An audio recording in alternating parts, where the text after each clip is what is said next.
you're swinging somewhere around 90 miles an hour and you're still playing whatever ball the counter handed you, there's a real chance you're giving up 20 yards around, and it isn't your swing falling apart. The ball working perfectly for the guy hitting it 115 is the exact same ball quietly taking distance from you at 90.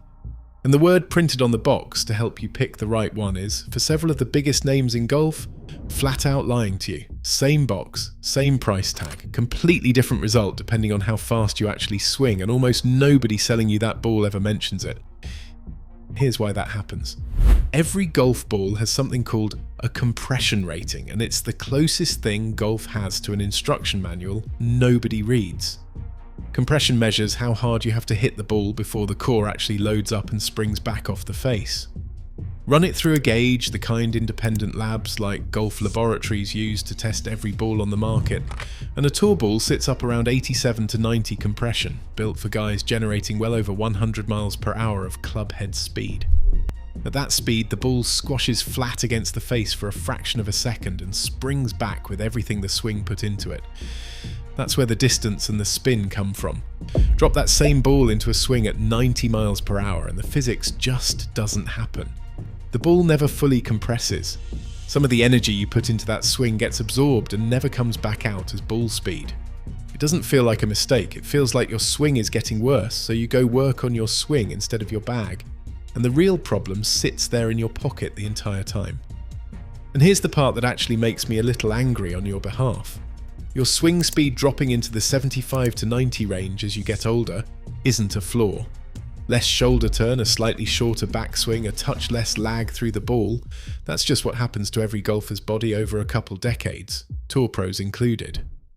The equipment industry knows exactly how swing speed changes with age. They publish the fitting charts internally.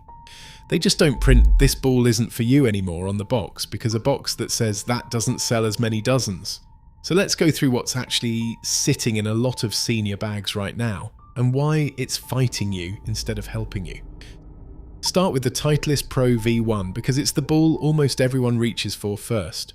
It's compression tested around 87 to 90, built for tour players north of 105 miles an hour, and it's genuinely one of the best pieces of engineering in golf. It's also at a 90 mile an hour swing, close to the worst thing you can put in play.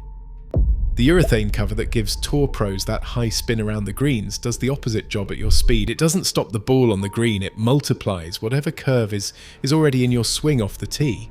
You're not just losing carry, you're losing carry and accuracy at the same time from the same ball.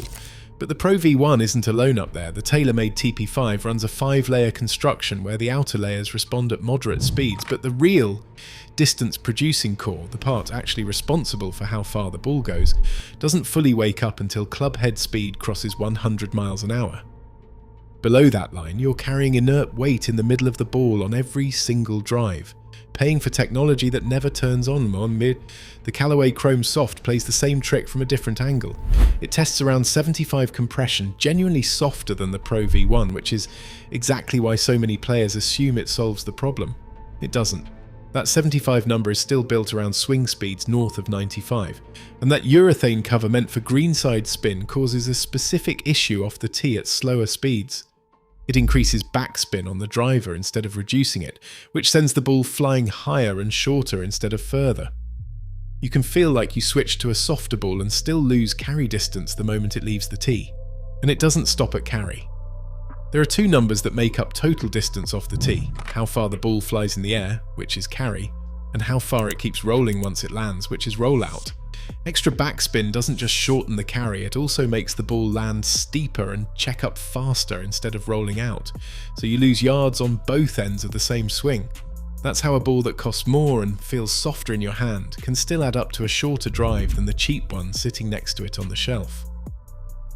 And the Bridgestone Tour B, the ball with Tiger Woods' name attached to it, sits around 85 to 87 compression with a gradational core built to fire explosively at 105 to 115 miles per hour. It's the same compression math as every other name on this list. Build a core to wake up that late, and a swing well under that range never gets it moving, no matter whose name is stitched on the box or how many majors he's won with it. Even the ball marketed as the smart shopper alternative to the Pro V1 has the same problem hiding under a friendlier price tag. The Strixon Z-Star tests firmer than almost anything else in a golf bag. Over 100 compression on some models, built for exactly the combination of low spin off the tee and high spin around the green that a swing of 105 miles per hour or more can generate, and a swing of 90 miles per hour physically cannot. You save $15 or $20 a dozen buying it instead of a Pro V1. And you're still leaving the same distance on the table because the number that actually determines your carry was never the price on the shelf. Every one of these is brilliant engineering. None of it was built for a swing of 75 to 90 miles per hour, and at that speed, every one of them is quietly taking yards away from you, no matter how clean your contact is. And I get why it works out this way for the manufacturers, even if I don't love it. The Tour Ball is the flagship. It's the one with the endorsement, the one that gets the ad spend, the one that every other model in the lineup gets built to chase. Making one compression for a 30-year-old swinging 105 and another for a 65-year-old swinging 80 means running two products, two marketing budgets, two shelves instead of one. It's simpler and cheaper to sell everybody the same box and let the fitting charts stay buried in a PDF nobody clicks on. Nobody's breaking a law doing that. It's just a business decision that happens to cost you yards every time you tee it up, and the only way around it is knowing your own number instead of trusting theirs. If you're realizing right now that your own bag might be full of tour balls you never needed, you're not alone, and it's an easy fix once you know what to look for. The equipment breakdown covers all of it: compression by swing speed, the ball by ball fitting chart, and the negotiating playbook for buying gear without getting steered toward the expensive wall. Grab it from the description. It's pinned up in the comments as well, or hold your phone up to the code on screen right now and it'll pull the page up for you. And if nobody's ever walked you through your own bag this honestly before, that's exactly what this channel is for. Subscribe and I'll keep going through it piece by piece. No sponsorships, no favourite brand. Real quick before we get to what actually works. If you don't know your own swing speed, you're not alone either, and it changes which of these balls is right for you. Most club fitting bays will clock it in about 30 seconds on a launch monitor for free if you ask. Plenty of golf shops will do it while you're just browsing, and there are phone apps built around a swing sensor that get you close enough. If you've never measured it and you're guessing based on how far your drives used to fly 10 years ago, that guess is probably optimistic. Most golfers overestimate their own swing speed by a fair margin because it's easier to picture the swing you used to have than to admit how much it's naturally slowed. Get the real number before you buy anything. It's the one piece of data the rest of this depends on, and it costs nothing to find out. Now here's the part that actually surprised me when I went looking into it, because it flips the whole advice to just buy the soft one on its head. You'd think the fix is simple. Skip anything with Tour on the box, grab anything with soft on the box, done. Except the name on a lot of these boxes isn't telling you the truth, and there's independent lab data to prove it. MyGolfSpy runs actual compression gauges on these balls instead of trusting the marketing copy, and what they found on the Titleist Tour Soft should bother anyone who bought it specifically because of that name.